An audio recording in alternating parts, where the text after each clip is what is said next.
the journey to a whole woman.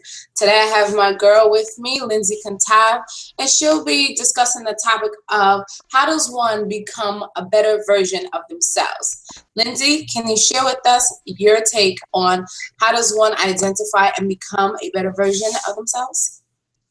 Sure. Hi, guys. Hi, Tanya. So I just wanted to share like a little bit of, my own experience. Obviously, I'm not an expert, but, we got into talking about the whole point of being a better person, which kind of makes sense because, as you go through life, you do need to work on improving yourself. And I do think one way of becoming a better version of yourself is to just become aware of who you are and where you are. And that requires certain steps because as we live, we tend to just live Mm-hmm. without a purpose. And for me right now, one thing that I've been learning over the last couple of years is to have purpose in everything that I do. And for that, I think I had to have a very serious conversation with myself and to really be honest with myself and see the things within me that vibrates. When I think of, a project or a particular topic or a job or, whatever it is that I think about, like I need to have a reason as to why I'm doing it as opposed to just jumping into things after things after things. Right. So in order to become that better version of yourself, you have to have some sort of purpose in what you do. I think it's the first step. So how do you identify purpose? And can you briefly share how you had the epiphany of identifying your purpose? Because I know it's one of those things that I, for one, have always asked myself, what's my purpose? I have a few talents and, I enjoy a lot of things, but there's a difference between enjoying something and living in the purpose of something. So can you share how you identified your purpose? Oh man, I think for me, let's just say when I was younger, I always did things, I was always interested. I was very, very curious. And I think naturally when you're younger, those things happen because you're still discovering yourself. But then you get to a point where the self-discovery has to turn into something else. And I think for me, it got to a point where I felt like I was doing, but I wasn't really doing with the intent of anything else. Like I was just, you know, planning this here and there and helping someone here and there, or just existing and not really understanding where I was going with whatever it is that I was doing. So for me, I think I had to spend a lot of time with myself. I think I Mm-hmm. went through a period of time where I completely shut down, from all the chaos in my life, and I just kind of listened to myself a little bit more and the things that moved me a little bit. Which is why I said, what makes you vibrate is what I hear. Like, what makes you really, what can't you live without? So my sense of purpose comes, from thinking about the things that I can't live without and just organizing those things and really sticking to them and developing them further. Like, to me, that's what your purpose is. Mm-hmm. Um, I don't know that it was like an epiphany. I think it's just a stage that we all have to go through, and it's up to us to either listen or not listen. But at some point, you're gonna have to stop and ask yourself, why are you doing this? Because you can't do things to please people for the rest of your life, and you can't just go and go and go. You will eventually burn out. Right, right. So after one finds, purpose, and then in that they'll find fulfillment, what's next? Because a lot of times we can identify those things, but we're too scared to move on them. So, what is your opinion, or what is your how would you help someone, or how have you, Hmm. gotten away from, okay, I've identified my fulfillment, I've identified my purpose, but I may be too scared to, dive out of the norm and actually do something that completes me.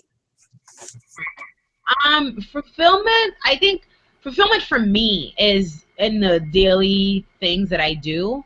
I don't necessarily think that my fulfillment comes from, what happens at the end of the month after I've worked hard, but I do try and credit myself every single day. So my biggest sense of fulfillment comes from me accomplishing a task that I, do, or like accomplishing a task.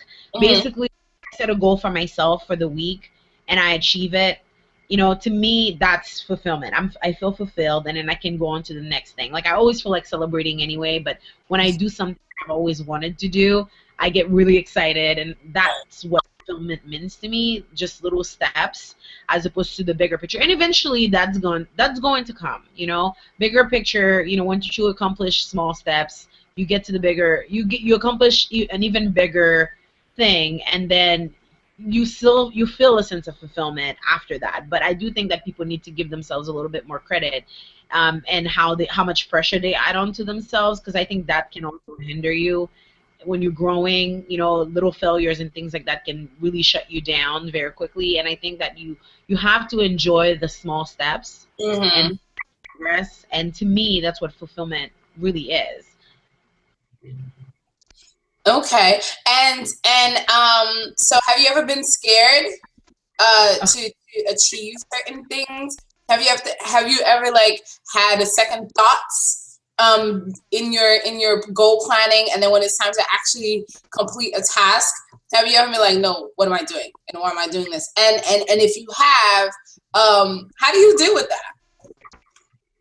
I have a lot of fear, of course. I mean, nobody ever wants to admit that out loud, because you know you have to fake everything until you make it. Right. And some people are great at it. For me, I think, you know, I've had a lot of fear in the past. Now, not as much. I think as you do things, as you set goals, you know, just starting with the fulfillment piece that we just talked about, I think once you set little goals and you start accomplishing them, it helps you build confidence in what you do. One thing that I try to do to just build my confidence around things so that I don't have to feel so scared. Usually I get scared because I don't feel like I'm experienced enough. That's my biggest fear. Like I do well with people, but my biggest fear is the fear of not knowing enough.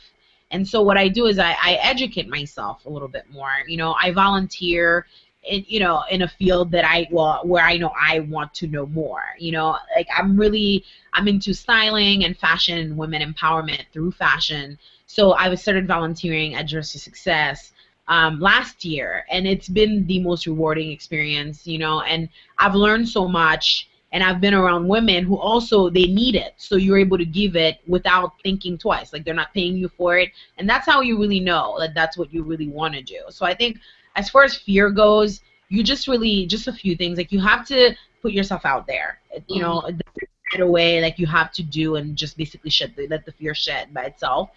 And then one other thing, definitely put yourself around positive people who get your goal, like who understand your goal and what you're trying to accomplish. Because sometimes it's hard when you're around people who are very pessimistic and they look at you and they say, well, what you're doing anyway. I mean, I'm fortunate enough to not have a whole lot of that, but it's so important to have people around you who understand where you're trying to go. Yeah, we And tend to like to call those people haters. Yeah. yeah.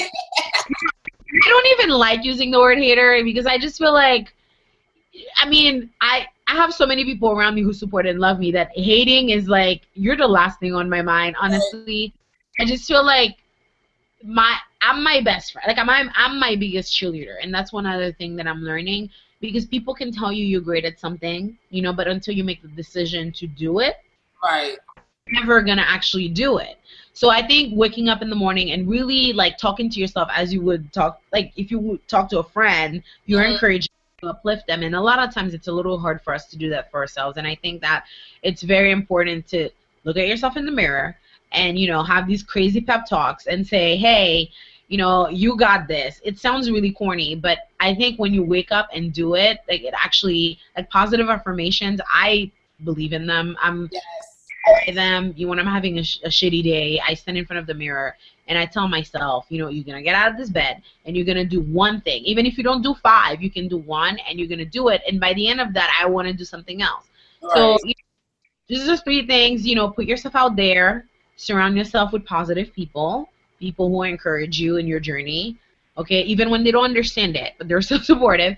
And be kind to yourself, you know, encourage yourself and love yourself. I mean, you just, if you don't, like, everything else is out of the window, honestly. Yeah. Yeah. Well, great.